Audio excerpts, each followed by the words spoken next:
대림절이 시작이 되었습니다. 교회 절기로는 대림절이 한 해의 시작이 됩니다. 왜냐하면 우리 주님이 오심을 기다리는 그러한 절기이기 때문입니다.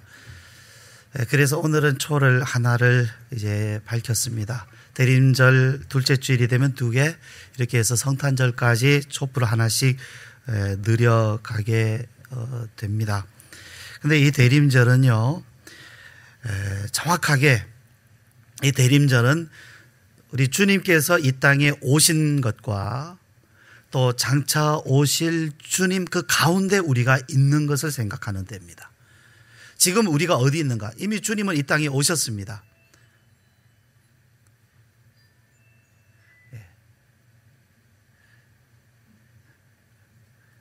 경종을 올립니다.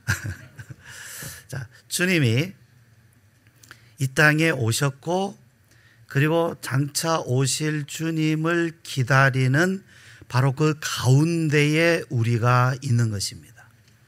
그러니까 우리가 주님을 기다린다 그러면 사실 좀 막연하지 않습니까? 이미 주님은 이 역사 가운데 오셨고, 또 앞으로 우리 재림하실 주님은 또 언제 오실지 모르고, 잘못하면 그냥 성탄절 기다리는 정도로 이 대림절을 보내게 될지도 모릅니다. 그러나 이 대림절은 그런 무의미한 그런 절기가 아니라 우리가 1년 중에서 내가 지금 살고 있는 지금의 이 시점, 지금 내가 현재 존재하고 있는 이 시간 속에 이 시간의 위치, 내가 지금 어디에 있는가를 생각하는 때입니다. 우리가 말씀에 의하면 분명히 주님은 다시 오신다고 말씀하셨어요. 그리고 그때를 기다리라고, 깨어있으라고 주님께서 말씀하셨습니다. 하나는 분명히 주님이 분명히 오시는데 내가 다시 오실 주님을 지금 기다리고 있는가? 분명히 주님의 말씀 따라서 주님은 이 역사 안에 다시 들어오십니다. 다시 오셔서 이제 역사를 마무리하시고 주님께서는 이 땅 가운데 심판을 하시며 구원 얻는 자들을 영접해서 주님께서 하나님의 나라로 인도해 가십니다. 분명히 그때가 온다라고 주님 말씀하십니다. 그래서 여러분, 특별히 이러한 때에는 막연히 주님이 오심을 기다린다, 이런 것보다 더 중요한 것은 내가 과연 다시 오시는 주님을 내가 기다리고 있는가, 그리고 내가 다시 오실 주님을 맞이할 준비가 되어 있느냐라는 것입니다. 다시 오실 주님을 내가 기다리고 있는가, 또 주님 오실 것을 내가 맞이할 준비가 되어 있는가. 지혜로운 다섯처녀처럼 말이죠. 또 하나는요, 주님은 우리 각자에게 오십니다. 우리 각자에게. 우리의 인생도 태어날 때가 있고, 그리고 이제 이 땅에서의 삶을 마무리할 때가 있습니다. 우리는 지금 태어난 때와 이 땅에서 마지막 이제 이 땅을 떠날 때 그 사이에 지금 우리의 인생도 들어있어요. 그리고 그 어느 한 지점에 우리가 지금 인생을 살아가고 있습니다. 특별히 이제 11월이 지나가고 12월이 되면 우리는 더 많이 나이를 생각하게 되죠. 내 나이가 몇 살이나 되었는가, 이제 곧 내가 몇 살이 되는가라는 것이죠.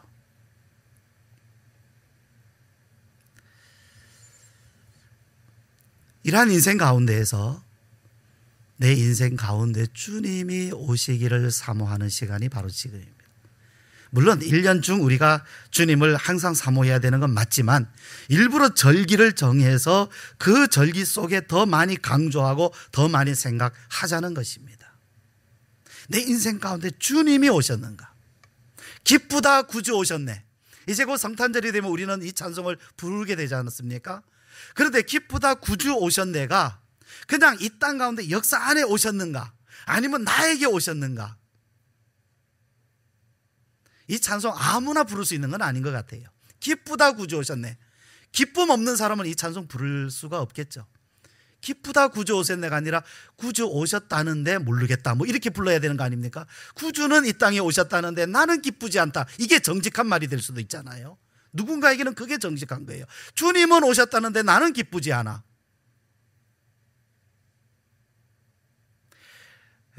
여러분, 그 성탄절을요, 영어로 크리스마스라 그러지 않습니까? 근데 크리스마스라는 그 명칭도 이제 바꾸자는 거예요. 윈터벌. 들어보셨습니까? 윈터벌. 무슨 얘기냐? 윈터 페스티벌. 겨울의 축제로 바꾸자, 이름을. 거기서 크리스마스, 뭐 예수님이 오셨든 말든 우리는 상관없다. 그날을 즐기자. 윈터벌로 바꾸자. 윈터 페스티벌로 바꾸자. 이런 주장들이 벌써 나오고 있어요. 그럼 우리도 말이죠. 그래, 뭐 주님 오신 것은 난 모르겠고 성탄절이니까 기쁘다. 노는 날이니까 기쁘다. 이렇게 되면 굉장히 심각한 거 아니겠습니까? 근데 정말로요, 주님이 우리에게, 나에게 오시기를 우리는 정말 기다려야 됩니다. 주님이 나에게 오시지 않았다면, 아직 내가 주님을 경험하지 못했다면, 주님이 나에게 임마누엘 하시지 않으셨다면 당장 지금 금식을 하고 들어가야 돼요. 당장 금식기도 하면서 정말 주님 앞에 울고불고 해야 될 시간입니다. 정말 심각한 일입니다. 그러나 주님이 내 삶에 오셔서 나와 함께 하신다면, 다른 사람이 기뻐하든지 기뻐하지 않든지 나는 어떤 환경에서도 기뻐할 수 있는 것입니다. 환경 때문에, 분위기 때문에 기뻐하지 않고 오직 주님 한 분으로 인해서 기뻐할 수 있습니다. 그런데 말이죠, 제가 오늘 여러분께 보여드리고 싶은 그림이 하나 있습니다. 넘겨주시죠. 어디서 많이 본 그림이죠. 이런 비슷한 그림 여러분 많이 보셨을 겁니다. before 그리고 after. 이전과 이후. 무슨 그림입니까? 이거는 어떤 사람이 뚱뚱했다. 뭐 다이어트를 했는지 운동을 열심히 했는지 이 사람이 굉장히 날씬해졌다. 그래서 이전에는 이랬는데 이후에는 이렇다. 특히 강남 쪽에 가면 이런 그림 많이 있는 것 같아요. 예, 강남 쪽에 가면 이런 그림 많이 있는 것 같습니다. 예, 좋습니다. 근데 여기서 한 가지 빠진 거 있죠. 뭡니까? 한 가지 빠진 거 있어요. 사람들이 이것만 보면 그래, 나도 저렇게 되고 싶어 라고 생각을 합니다. 그런데 저렇게 되는 사람은 적죠. 숫자가 많지는 않습니다. 왜 그렇습니까? 저기서 한 가지 빠진 것이 있어요. 뭔가 지금 저 그림은 우리를 사실상 속이고 있습니다. 뭐를 속이고 있습니까? 한 가지 빠졌어요. 숨긴 게 있어요. 뭡니까? 비포에서 애프터로 넘어가는 과정입니다. 어떻게 넘어갔느냐라는 거죠. 어느 날 눈을 턱 떴더니 갑자기 살이 쭉 빠졌더라. 이거는 아니잖아요. 예. 여러분, 갑자기 살 빠지면 빨리 병원 가봐야 됩니다. 그거 심각한 거거든요. 예. 사실상 여러분, 저런 광고가 우리를 속이는 건 뭐냐 하면, 마치 저것만 보면 뭔가 쉽게 빠진 것 같아. 그래서 나도 할 수 있을 것 같아요. 그러나 실제 저 과정, 비포와 애프터 사이의 그 과정 속에는 굉장한 고통이 들어있고, 거기는 굉장한 기다림도 들어있어요. 초조함도 들어있고, 내가 과연 할 수 있을까? 지루하고, 때로는 초조하고, 때로는 그 아픔을 견뎌내야 되고, 때로는 고독하고, 이런 시간들을 남이 대신해 줄 수가 없습니다. 혼자 그 과정을 다 거쳐가야 돼요. 만약 여러분 저 사진에서 중간에 그런 과정을 다 설명하고 보여주면 어떻게 되겠습니까? 사람들이 아이고 겁나, 나 안 해. 그렇게 되지 않겠습니까? 그래서 가운데는 딱 잘라버리고 앞 처음과 끝만 딱 보여주는 겁니다. 그래서 사람들이 보면 혹하게 만드는 것이죠. 그러나 하나님의 말씀인 성경은 우리들에게 이 과정을 굉장히 중요하게 말씀하시면서 우리에게 보여주시고 있습니다. 왜 그렇습니까? 왜 그렇습니까? 오늘 우리가 살아가는 이 인생이요, 비포에서 애프터로 가는 그 가운데에 우리들이 있어요. 그냥 비포에 있다가 어느 날 갑자기 애프터로 펑 하고 나타나는 것이 아니라는 것입니다. 지금 우리가 살아가면서 느끼고 경험하는 이 모든 과정들이 사실은 비포와 애프터의 그 가운데 있어요. 특별히 신앙생활하는 우리들은 더욱 그러합니다.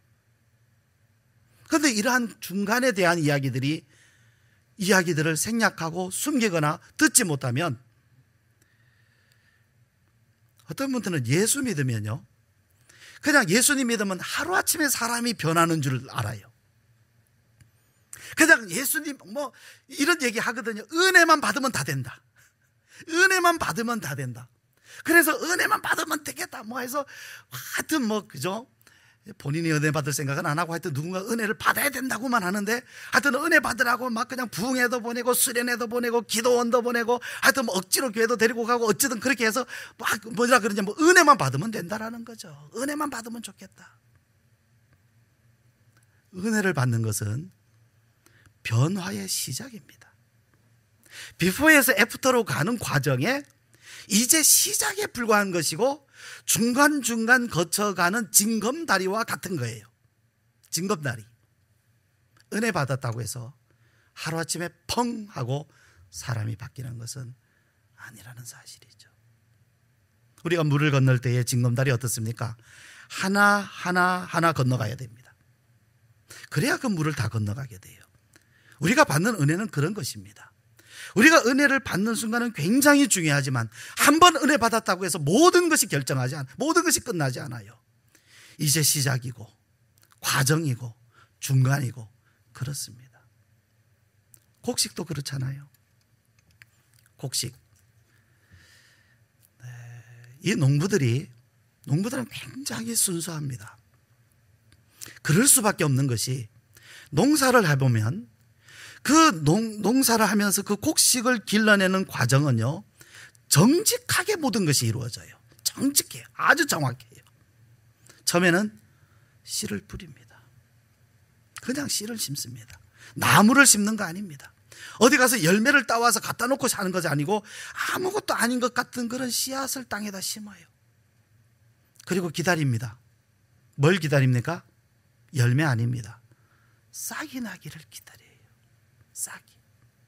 싹 아무것도 아니죠. 그러나 그 심은 씨앗에서 싹이 하나 나올 때에 농부는 굉장한 희열이 있습니다. 기쁨이. 그 싹이 났는데 아직 열매는 보이지도 않는데 말이죠. 그 다음에 이 싹이 자라나는 동안에 농부는 가꿉니다. 바람, 비, 병충해 이런 걸 다 겪어가면서 그 가운데에서 풀도 뽑아주고, 그래서 이 곡식이 자라납니다. 그래서 어느 정도 자란 다음에 이제 뭐가 됩니까? 꽃이 핍니다. 꽃이 피어도 아직 열매는 없어요. 꽃이 피고 그 다음 다시 꽃이 집니다. 그리고 거기서 조금만 이렇게 몽우리가 맺히기를 시작합니다. 그리고 나중에 그것이 이제 결실을 하게 되는 것이거든요. 그러니까 1년이라는 시간을 다 보내면서 그 곡식을 그렇게 길러내는 그 과정이 바로 농사하는 과정이거든요. 우리 신앙에도 그러한 것입니다. 과정이 있어요. 어느 날 씨앗에서 갑자기 열매로 펑 하는 것이 아니라 씨앗에서부터 열매가 맺기까지 수없는 눈물 흘리는 시간과 고통을 겪는 시간과 기다리는 시간과 지루한 시간과 초조한 시간이 있다라는 사실입니다.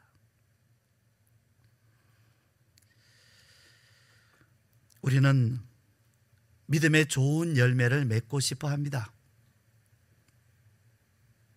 그런데 이 믿음의 좋은 열매는 어떻게 맺을 수 있을까요? 우리 중에서 누구도 좋은 열매를 맺고 싶지 않다는 사람은 한 사람도 없을 거예요.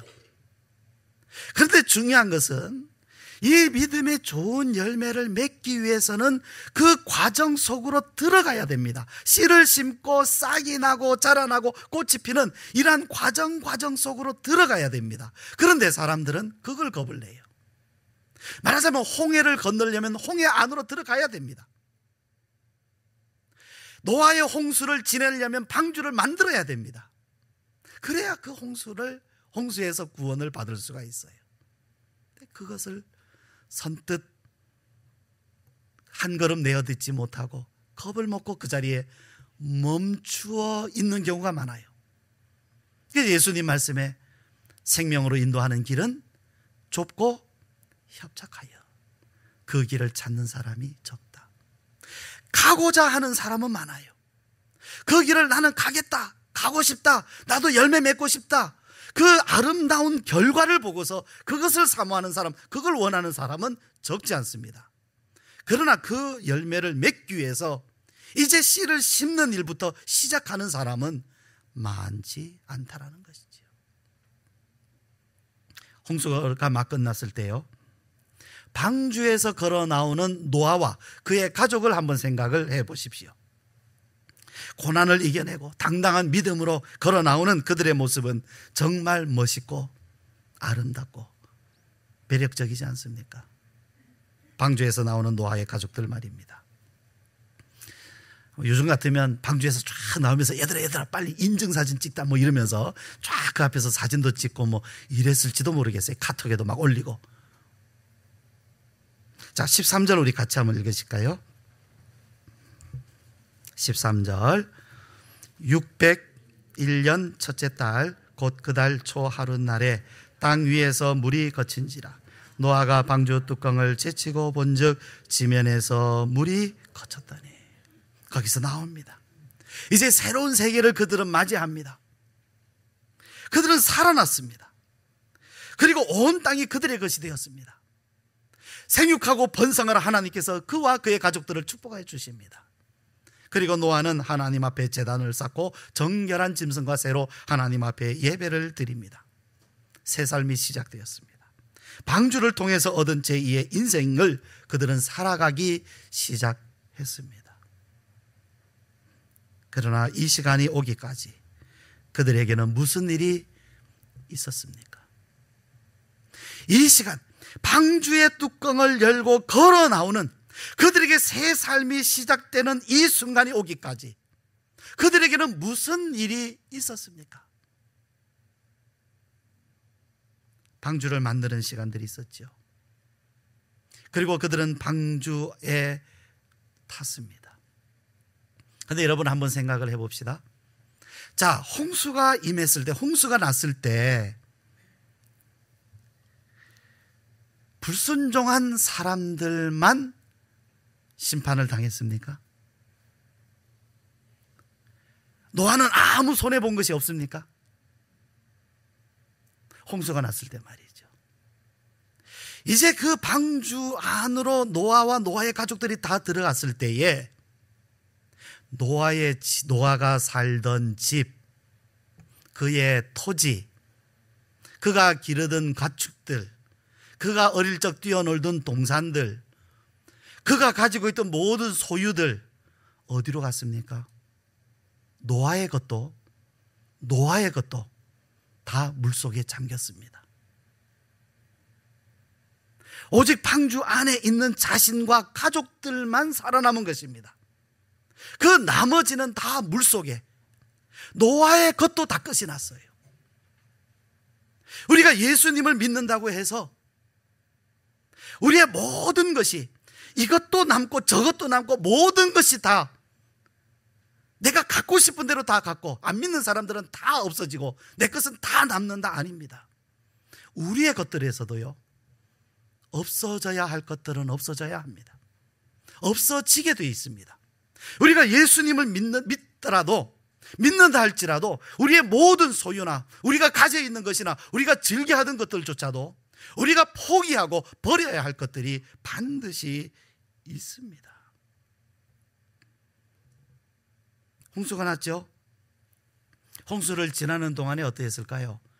홍수 나는 그 기간이 150일이라 이렇게 성경에 기록되어 있습니다. 150일 그러면 약 한 5달 정도가 되는데요, 결과만 놓고 보면 5달이 별것 아닌 것 같습니다만은 그 방주 안에서 노아는 어떤 생각을 했을까요? 맨날 방주 위에 올라가서 참 아름다워라 주님의 세계는 그랬을지, 아니면 어떨 때는 하나님을 찬양하고 주님 믿습니다 하지만 어떨 때는 과연 이 물이 빠질까? 하루, 이틀, 3일 시간이 지나가도 물이 빠질 생각을 안 해. 처음에 40일 동안은 비가 오기를 시작하는데 비가 그칠 것 같은데 안 그치고, 그칠 것 같은데 안 그치고, 그칠 것 같은데 안 그쳐요. 40일 동안 비가 쏟아지는 겁니다. 이건 안 그치면 어떡하나? 물이 안 빠지면 어떡하나? 다시는 땅이 물 위로 드러나지 아니하면 어떡하나? 이제는 우리는 어떻게 해야 되나? 이 방주 안에서 우리는 어떻게 살아가야 하나? 초조한 시간. 모르겠습니다. 제가 노아의 믿음이 어느 정도였는지는 잘 모르겠어요. 아주 믿음이 철저했다 그러면 뭐 다 하나님께 믿고 맡겼겠지만은, 만약에 그것이 우리였다면, 나였다면, 나는 방주 안에서 하나님께 전적으로 다 맡기고 참 아름다워라 주님의 세계는 그럴 수 있었을까? 아니면 내가 맡기기는 맡기지만, 주님을 의지하기는 의지하지만, 이거 과연 어떻게 되나? 까마귀 내보내봅니다. 까마귀가 안 돌아옵니다. 또 비둘기 날려봅니다. 비둘기가 땅이 없으니까 앉지를 못하고 뱅뱅 돌다 다시 돌아옵니다. 이거 어떡하나? 또 비둘기 또 내보냅니다. 이번엔 감람나무 잎사귀 하나를 들고 옵니다. 아, 그래, 역시 하나님 말씀대로 되는구나. 그래, 기다리자. 어떨 때는 확신 가졌다가, 또 어떨 때는 막 흔들렸다가, 어떨 때는 막 초조했다가, 어떨 때는 방주 한쪽 구석에 턱 앉아가지고 인생이 뭔가 하고 또 있다가, 어떨 때는 가족들한테 아무 말도 안 하고, 에휴, 니들은 내 맘 몰라, 그냥 고독해, 뭐 그러고 있지도 않았을까 생각을 하게 됩니다. 이 150일이라는 이 시간이 결코 순탄한 시간이 아니라는 사실입니다. 그 기다리고 초조한 그 시간을 이 노아는, 그리고 그의 가족들은 방주 안에서 보냈다는 사실입니다. 오늘 우리가 믿음의 승리를 얻기 위해서 우리는 무엇을 해야 할까요? 주님은 우리들로 하여금 우리에게 필요 없는 것들, 아니 있어서는 안 되는 것들을 우리들로 하여금 포기하게 하십니다. 정말 우리에게는 버려야 할 것들이 많이 있습니다. 우리는요, 솔직히 그래, 이것도 가지고 싶고 저것도 가지고 싶어 합니다. 이것도 가지고 싶어 해요. 또 저것도 가지고 싶어 해요. 근데 주님은 말씀하세요. 한 사람이 두 주인을 섬길 수 없다. 한번 따라해 보실까요? 한 사람이 두 주인을 섬길 수 없다. 그럼 우리는 어느 쪽 선택해야 됩니까? 어느 쪽? 확실히 제가 말씀드릴 수 있는 것은, 제가 주님 말씀을 의지해서 저도 여러분께 말씀드릴 수 있는 것은, 양다리는 안 됩니다. 양다리 안 됩니다. 네. 그 다음에 주님은 또 이렇게 말씀하셨어요. 누구든지 자기 목숨을 구원하고자 하면 잃을 것이요, 누구든지 나와 복음을 위하여 자기 목숨을 잃으면 구원하리라. 잃으면 구원하리라. 그러니까 노아도 분명히 그가 자신의 것을 잃고 방주를 선택했기 때문에 그는 구원을 받았어요. 만약에 그는 방주도 가지고, 자기가 가지고 있던 모든 소유도 그냥 그대로 가지고, 자기가 살던 삶도 그대로 유지하고 싶고, 만약 그랬다고 하면 아마 둘 중에 하나를 포기해야만 했을 겁니다. 둘 다 가지지는 못했을 겁니다. 사도 바울은 또 이렇게 말씀해요. 내가 그리스도와 함께 십자가에 못 박혀 죽었다. 로마서에는 또 만일 우리가 그리스도와 함께 죽었으면 또한 그와 함께 살 줄을 믿노니. 노아에게 있어서 방주는, 노아에게 있어서 홍수는요, 오늘 우리들에게 있어서 그리스도와 함께 죽는 일과 같은 것입니다.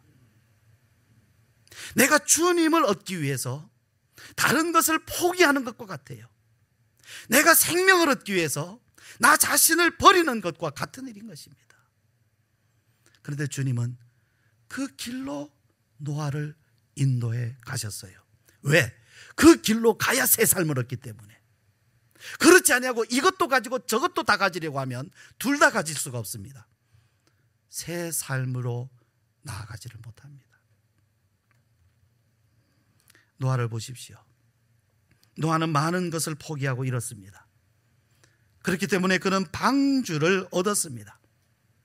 그는 방주를 선택했기 때문에 많은 사람들이 홍수에서 죽어갈 때 그는 구원을 얻었습니다. 어찌 보면 노아는 이 땅에서 마치 죽는 것처럼, 그의 모든 삶을 포기하고 죽는 것처럼 보이지만 오히려 그것은 죽은 것이 아니라 오히려 그는 살아날 수 있는 구원이 되었다는 사실입니다. 여러분, 믿음은 이런 것입니다. 구원을 얻기 위하여 기꺼이 포기하는 것이 믿음입니다. 그리고 자신을 버릴 때에 주님을 얻게 되는 것이 바로 믿음입니다. 우리가 믿는 것은요, 자신을 포기하는 것입니다.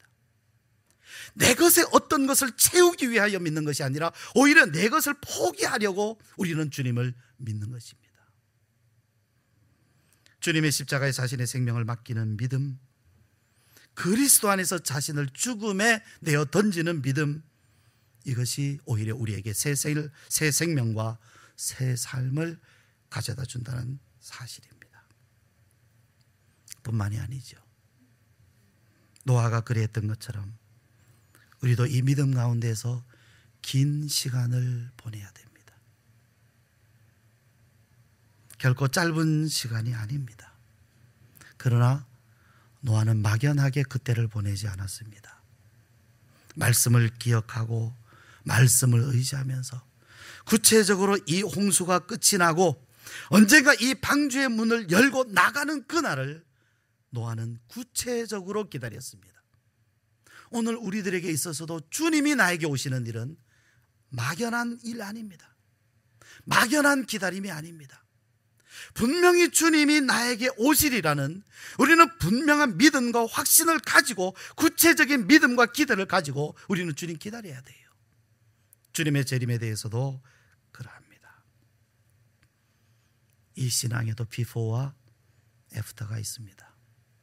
그리고 그 비포에서 애프터로 나아가는 중간의 과정들이 그 한 걸음 한 걸음 마치 물을 건너는 사람과 같이 그 돌다리 징검다리 하나하나를 건너가는 사람처럼 우리들에게도 이러한 과정이 있습니다. 그것이 바로 지금입니다. 우리가 지금 맞이하는 대림절이 바로 이러한 의미를 우리에게 가르쳐주는 바로 그러한 때인 것입니다. 여러분, 새 삶을, 새 생명을 진정 얻기를 원하십니까? 거짓 없이 기쁘다 구주 오셨네 라는 찬송, 거짓 없이 숨김 없이 마음껏 그 찬송 가사 그대로 나의 간증으로 나의 고백으로 부르기를 여러분은 원하십니까? 기쁘다 구주 오셨네. 우리 지금부터 이러한 신앙, 이러한 날을 우리가 사모하면서 이 대림절을 우리가 보내기 원합니다. 기도드립시다.